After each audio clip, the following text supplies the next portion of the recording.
Bismillahirrahmanirrahim. Assalamualaikum warahmatullahi wabarakatuh. Alhamdulillah wa syukru ala ni'amillah wassalatu wassalamu ala rasulillah amma ba'du. Halo teman-teman, perkenalkan nama saya Ray Abdul Aziz. Pada kesempatan kali ini, saya akan menjelaskan materi tentang metode pendidikan Islam dan metode pendidikan modern.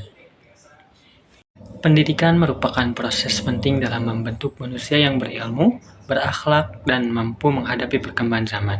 Dalam dunia pendidikan, terdapat berbagai metode yang digunakan untuk mencapai tujuan pembelajaran. Dua pendekatan yang sering dibahas adalah metode pendidikan Islam dan metode pendidikan modern.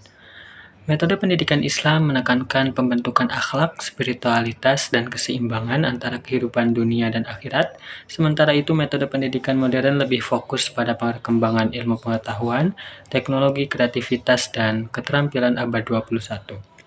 Kedua metode ini memiliki kelebihan dan kekurangan masing-masing. Oleh karena itu, diperlukan pemahaman yang baik agar keduanya dapat dipadukan menjadi sistem pendidikan yang lebih lengkap dan seimbang.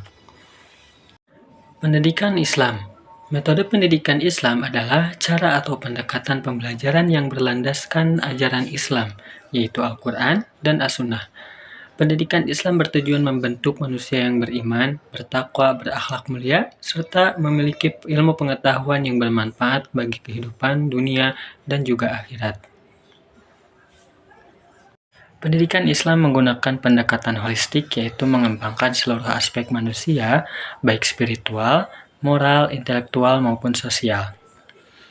Tujuan pendidikan Islam yaitu antara lain membentuk manusia yang beriman dan bertakwa kepada Allah Subhanahu wa Ta'ala, menanamkan akhlak mulia dalam kehidupan sehari-hari, mengembangkan ilmu pengetahuan yang bermanfaat, menyeimbangkan kebutuhan dunia dan akhirat. Dan yang terakhir, membentuk generasi yang bertanggung jawab terhadap masyarakat dan juga agama. Ciri-ciri metode pendidikan Islam. Yang pertama, berbasis Al-Quran dan Hadis. Pembelajaran dalam pendidikan Islam bersumber dari Al-Quran dan Hadis. Semua ilmu dikaitkan dengan nilai-nilai Islami agar peserta didik tidak hanya cerdas secara intelektual, tetapi juga memiliki keimanan yang sangat kuat. Menanamkan akhlak dan ibadah, pendidikan Islam sangat menekankan pembentukan akhlak. Nilai seperti jujur, disiplin, sopan santun, dan tanggung jawab diajarkan dalam proses pembelajaran. Selain itu, ibadah juga menjadi bagian penting dalam pendidikan. Guru sebagai teladan. Guru bukan hanya pengajar, tetapi juga pembimbing spiritual dan moral. Guru harus menjadi contoh yang baik bagi peserta didik dalam ucapan maupun perbuatan. Dalam metodenya, menggunakan metode tradisional. Pendidikan Islam sering menggunakan metode seperti hafalan, ceramah, dan diskusi keagamaan yang telah digunakan sejak zaman dahulu. Contoh metodenya yaitu ada metode sorogan. Metode sorogan ini adalah pembelajaran individual antara guru dan murid. Santri membaca kitab atau materi di hadapan guru, kemudian guru menyimak dan mengoreksi kesalahan secara langsung. Kelebihannya, guru dapat mengetahui kemampuan setiap siswa, pembelajaran lebih fokus dan mendalam, namun kekurangannya membutuhkan waktu yang cukup lama. Kemudian yang kedua ada metode bandongan. Metode bandongan dilakukan secara kelompok. Guru membaca dan menjelaskan kitab, sedangkan santri mendengarkan dan mencatat penjelasan guru. Kelebihannya, ini efektif untuk kelompok besar, memudahkan penyampaian materi, namun kekurangannya siswa cenderung pasif. Kemudian yang ketiga ada ta'lim dan tadarus Al-Quran. Metode ini dilakukan dengan membaca, menghafal, dan memahami Al-Quran secara rutin, baik sendiri maupun berjamaah. Manfaatnya, meningkatkan kemampuan membaca Al-Quran, menanamkan kecintaan terhadap Al-Quran, membentuk kebiasaan ibadah. Dan metode pendidikan modern.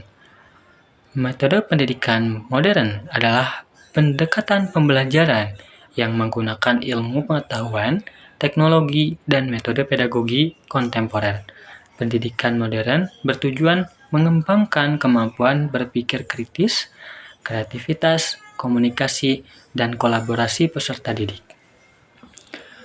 Tujuan pendidikan modern antara lain mengembangkan keterampilan abad 21, melatih berpikir kritis dan kreatif, membentuk peserta didik yang inovatif, menyesuaikan pendidikan dengan perkembangan teknologi dan kebutuhan global, menyiapkan siswa menghadapi dunia kerja dan kehidupan sosial. Ciri-ciri metode pendidikan modern antara lain yaitu memanfaatkan teknologi pendidikan modern, menggunakan teknologi digital seperti komputer, internet, multimedia, dan platform pembelajaran online. Kemudian yang kedua, pembelajaran aktif. Siswa menjadi pusat pembelajaran, guru hanya berperan sebagai fasilitator yang membantu siswa menemukan pengetahuan sendiri. Kemudian yang ketiga, penilaian berbasis kompetensi. Penilaian dilakukan berdasarkan kemampuan nyata siswa melalui proyek, presentasi, dan juga portofolio. Kemudian, menggunakan metode yang variatif. Metode pembelajaran dibuat lebih menarik dan interaktif, seperti diskusi kelompok, simulasi, dan pembelajaran berbasis proyek. Contoh metodenya yaitu pendidikan modern, Problem Based Learning atau PBL. Metode ini pembelajaran yang menggunakan masalah nyata sebagai bahan belajar. Siswa dituntut untuk berpikir kritis dalam mencari solusi. Kelebihannya, melatih kemampuan memecahkan masalah, meningkatkan kerjasama, dan juga kreativitas. Kekurangannya, membutuhkan waktu dan persiapan yang lebih banyak. Kemudian yang kedua ada metode cooperative learning. Pembelajaran dilakukan secara kelompok dengan menekankan kerjasama antar siswa. Kelebihannya, meningkatkan komunikasi dan solidaritas, membiasakan tanggung jawab bersama, namun kekurangannya tidak semua siswa aktif dalam kelompok. Kemudian yang ketiga ada e-learning dan multimedia. Pembelajaran menggunakan media digital seperti video, aplikasi, dan platform online. Kelebihannya, fleksibel dan mudah diakses, pembelajaran menjadi lebih menarik. Kekurangannya yaitu membutuhkan jaringan internet dan perangkat teknologi. Perbandingan metode pendidikan Islam dan modern. Metode pendidikan Islam berfokus pada pembentukan spiritual, moral, dan akhlak dengan bersumber dari Al-Quran dan juga hadis.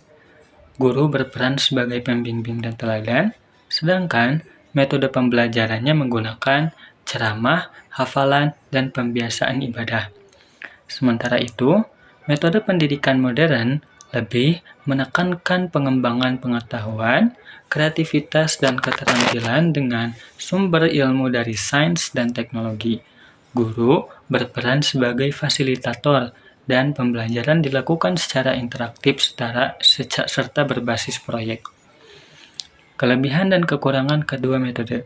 Yang pertama, pendidikan Islam. Kelebihannya, membentuk akhlak mulia, menanamkan nilai spiritual, menyeimbangkan kehidupan dunia dan juga akhirat.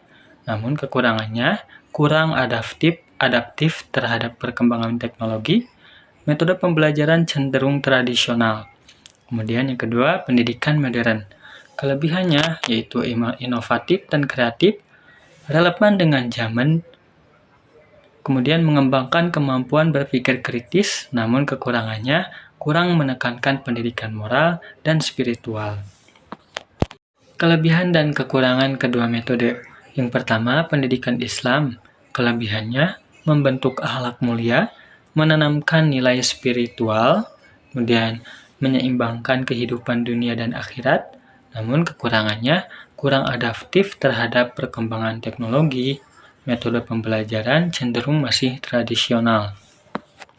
Kemudian yang kedua, pendidikan modern. Kelebihannya yaitu inovatif dan kreatif, relevan dengan perkembangan zaman, mengembangkan kemampuan berpikir kritis, namun kekurangannya kurang menekankan pendidikan moral dan spiritual, dan juga ketergantungan pada teknologi. Integrasi pendidikan Islam dan pendidikan modern. 1. Manfaatnya.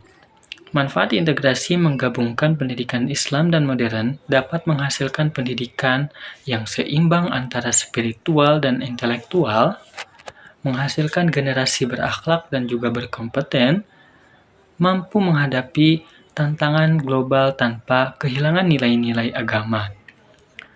Kemudian yang kedua, tantangan integrasi. Tantangannya yaitu adalah perbedaan paradigma pendidikan, kemudian kurangnya fasilitas dan teknologi, resistensi terhadap perubahan. Kemudian yang ketiga ada solusinya, yaitu mengembangkan pembelajaran berbasis nilai Islami dan teknologi, meningkatkan kualitas guru, menjalin kerjasama antara sekolah, keluarga, dan juga masyarakat. Baik teman-teman, tibalah pada kesimpulan, metode pendidikan Islam dan metode pendidikan modern memiliki karakteristik serta kelebihan masing-masing. Pendidikan Islam menitik beratkan pada pembentukan akhlak, spiritualitas, dan keseimbangan hidup, sedangkan pendidikan modern lebih berfokus pada pengembangan ilmu, pengetahuan, kreativitas, dan keterampilan. Kedua metode ini tidak perlu dipertentangkan tetapi dapat dipadukan untuk menciptakan pendidikan yang holistik dengan mengintegrasikan nilai-nilai Islam dan teknologi modern. Diharapkan lahir generasi yang cerdas, berakhlak mulia, kreatif, dan mampu menghadapi perkembangan zaman. Baik, mungkin cukup sekian materi yang dapat saya sampaikan. Kurang lebihnya mohon maaf. Billahi taufik wal hidayah. Wassalamualaikum warahmatullahi wabarakatuh.